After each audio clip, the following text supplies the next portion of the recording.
ഉപ്പുതറ കണ്ണമ്പടി ആദിവാസി ഉന്നതിയിലെ life ഭവന പദ്ധതിയിൽ വ്യാപക ക്രമക്കേട്. അനുവദിച്ച 96 വീടുകളിൽ 27 എണ്ണവും പണി പൂർത്തീകരിക്കാതെ മുഴുവൻ തുകയും കരാറുകാരൻ മാറ്റിയെടുത്തു. വീടുകളുടെ എല്ലാം മേൽക്കൂര ചോർന്നൊലിക്കുന്ന അവസ്ഥയിലാണ്. ശക്തമായ മഴയിൽ കുട ചൂടി നേരം വെളുപ്പിക്കേണ്ട ഗതികേടിലാണെന്ന് ആദിവാസി കുടുംബങ്ങൾ പറയുന്നു.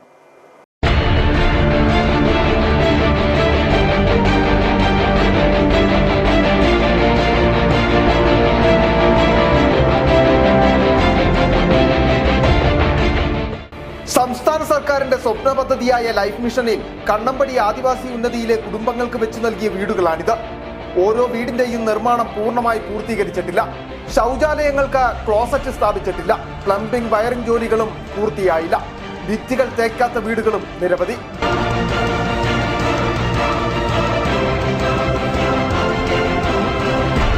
$1.5 ലക്ഷത്തോളം രൂപയുടെ പണി തീർക്കാനിരിക്കെയാണ് മുഴുവൻ തുകയും കരാറുകാരൻ മാറിയെടുത്തത്.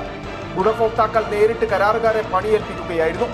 കരാറുകാർ റോഡിലെത്തിച്ച നിർമ്മാണ സാമഗ്രികൾ പോലും ഇവരാണ് ചുമന്ന സൈറ്റിലെത്തിച്ചു നൽകിയത്. എന്നാൽ ഇതിന്റെ പണിക്കൂലി നൽകാൻ പോലും കരാറുകാരൻ തയ്യാറായില്ല.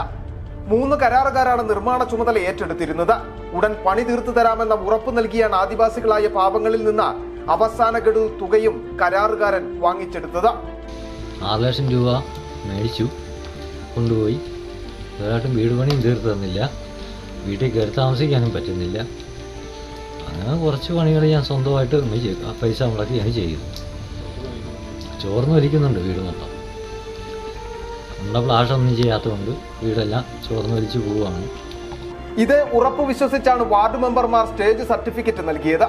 എന്നാൽ പൂർത്തിയായ വീടിന്റെ വാലുവേഷൻ എടുത്ത് അവസാന ബില്ല് നൽകേണ്ടത് അസിസ്റ്റന്റ് എഞ്ചിനീയറും വില്ലേജ് എക്സ്റ്റൻഷൻ ഓഫീസറുമാണ്. ഇവർ വഴിവിട്ട് കരാറുകാരനെ സഹായിച്ചതാണ് പണി തീരാതെ മുഴുവൻ തുകയും മാറിയെടുക്കുവാൻ കാരണമെന്ന ആരോപണവും ഉയരുന്നുണ്ട്. ലൈഫ് മിഷൻ പദ്ധതിയിൽ ഈ പഞ്ചായത്ത് ജോലിയുള്ള ബിബിനായിരുന്നു ഇവിടെ കണ്ണമ്പടിയിലെല്ലാം കണ്ണമ്പടി വാക്കത്തി പ്രദേശങ്ങളിലെ വീട് കുറച്ച് വീടുകൾ പിടിച്ച് പണിതിട്ടുണ്ട്. അതായത് രതീഷ് എന്ന് പറയുന്ന ആളുടെ വീട്ടിൽ ഞാൻ പോയിരുന്നു. അന്നേരം അത് മൊത്തം ചോർന്നൊലിക്കുന്ന ഒരു സാഹചര്യമായിരുന്നു.